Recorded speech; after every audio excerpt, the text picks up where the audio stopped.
And it doesn't have to be some big government program. It can be some of the approaches Senator Casey's talking about. So I want to thank the senator for all his good work. And, they're all talking about whatever that retirement name was, Secure 2.0, and we're going to have Secure 3.0, Secure 12.0, and all that. And we may have good ideas for the future.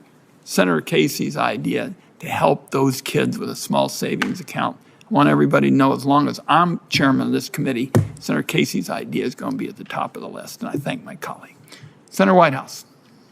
Thank you, Chairman, and thanks everybody for being here. I just want to flag for this committee that we had a hearing on this subject this week in the Senate Budget Committee, where we looked at the tax gap and learned first that the tax gap is known to undercount the actual tax gap because there are areas of omitted enforcement that it doesn't even look at. So it's a way bigger number than we think it is. The second thing that we developed in our testimony was that if you look at the top 10% of filers, the amount that the IRS obtains in revenue for a dollar spent in enforcement is $12. So it's a good deal more than we've been talking about looking across the board. And because President Biden has promised to focus enforcement on entities and individuals over $400,000 per year, we're starting to move closer to that 12-to-1 return on enforcement compared to what we've been talking about.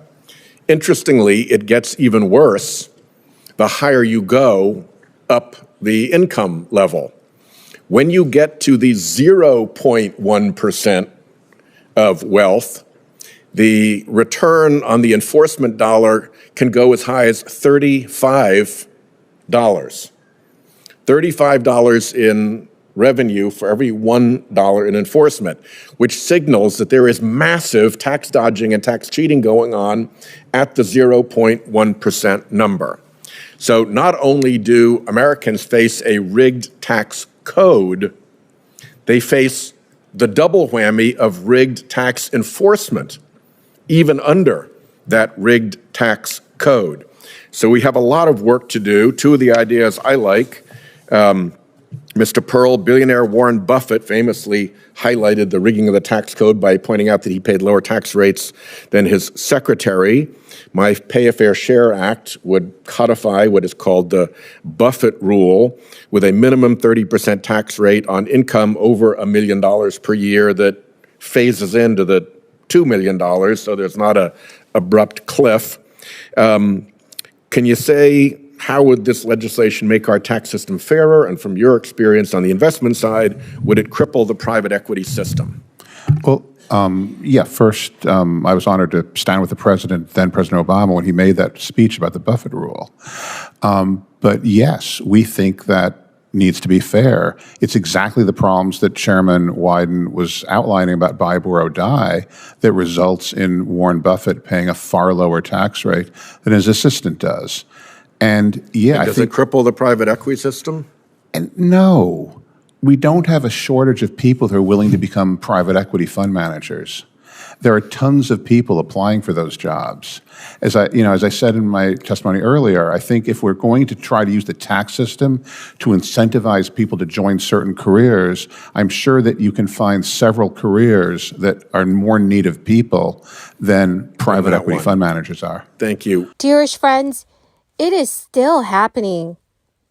The Social Security Administration has been overpaying beneficiaries for years, and it's continuing to demand money back for millions of seniors and retirees.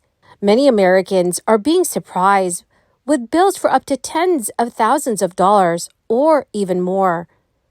My friends, I'll be going over what you need to know, especially if you are a Social Security recipient. Please make sure, friends, that you watch until the end of this video.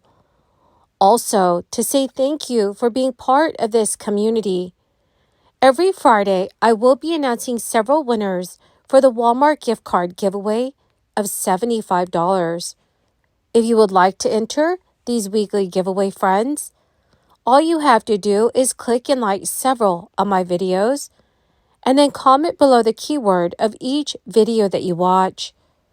The more videos that you comment on, friends, the greater your chances of winning these giveaways. A new financial report, which was released by the Social Security Administration this week, shows that the scope of the agency's overpayment problem has continued to grow. And so far, the SSA had an uncollected balance of $23 billion in overpayments. This is money the agency had determined it mistakenly paid to beneficiaries across the United States, but had not been able to claw back despite repeated attempts to do so. In September, a series of investigative reports first revealed the magnitude of the problem and shared the experiences of people who have received letters from the federal agency demanding repayment. At the beginning of fiscal year 2023, the agency's uncollected balance of overpayments was $21.6 billion. Its latest agency financial report also revealed that the SSA made approximately $11.1 billion in new overpayments to beneficiaries during federal fiscal year 2022.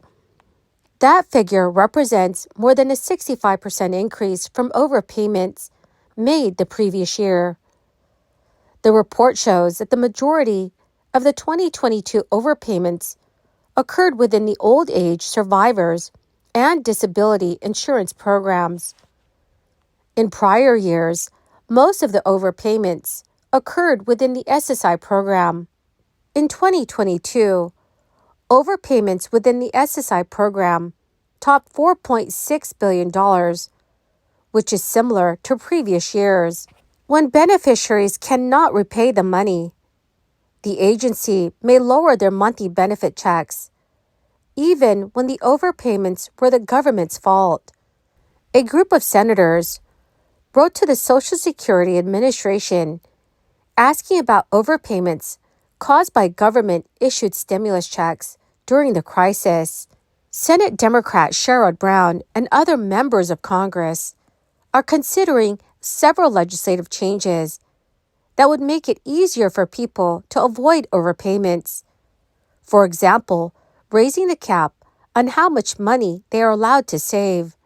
Tomorrow, the next wave of retired seniors is set to receive November's Social Security payments, culminating in a final batch of financial support. Individuals who retire at the age of 70 can anticipate payments of up to $4,555. Poll after poll has brought bad news for Joe Biden. Whether the current president is trailing his likely 2024 Republican challenger, hitting a new low in approval, or seeing the majority of Democrats raise great concerns about his age, the numbers should be disconcerting for the Biden camp. Many people close to the president like to point back to the 2020 election as proof that Biden can beat the odds. As bad as the numbers look now, some Democrats like to say, do not forget they could still change. But while that is true, these polls are not a crystal ball, but they do currently show where things stand at the moment in time, and where they stand is not great. Many polls show that a significant portion of Democratic voters do not want him to run for president again in 2024. A poll released on Tuesday found that a majority of overall voters do not want Biden or former president to seek another term next November at 67% and 55%. Currently, 42% of voters think the United States economy is strong today, the highest since February. 30% of Americans say their personal financial situation is improving. That is up 6 points since July 2023. But still, a larger question remains about whether that will translate into enough support for Biden to clinch a second term. Mark Penn, an analyst at Harvard University, told reporters, "We saw a slight improvement among voters in Biden approval as there were some improved economic numbers. But this has not translated into more support for Biden, as there are great deep concerns about his age and dissatisfaction with his presidency he has yet to turn around. So, dear friends, should President Biden run for a second term? Please let me know in the comment section below. Well, my magnificent and most marvelous friends, that is the end of my daily stimulus update video for today. Thank you, dear friends, for being part of this community. To say thank you, this coming Friday, I will be announcing several winners for the $75 Walmart gift card giveaway. If you would like to enter these weekly giveaway, friends, please click and like several of my videos, and then comment below the keyword of each video that you watch. The greater your chances of winning these giveaways. Thank you and have a wonderful and very blessed Thanksgiving week.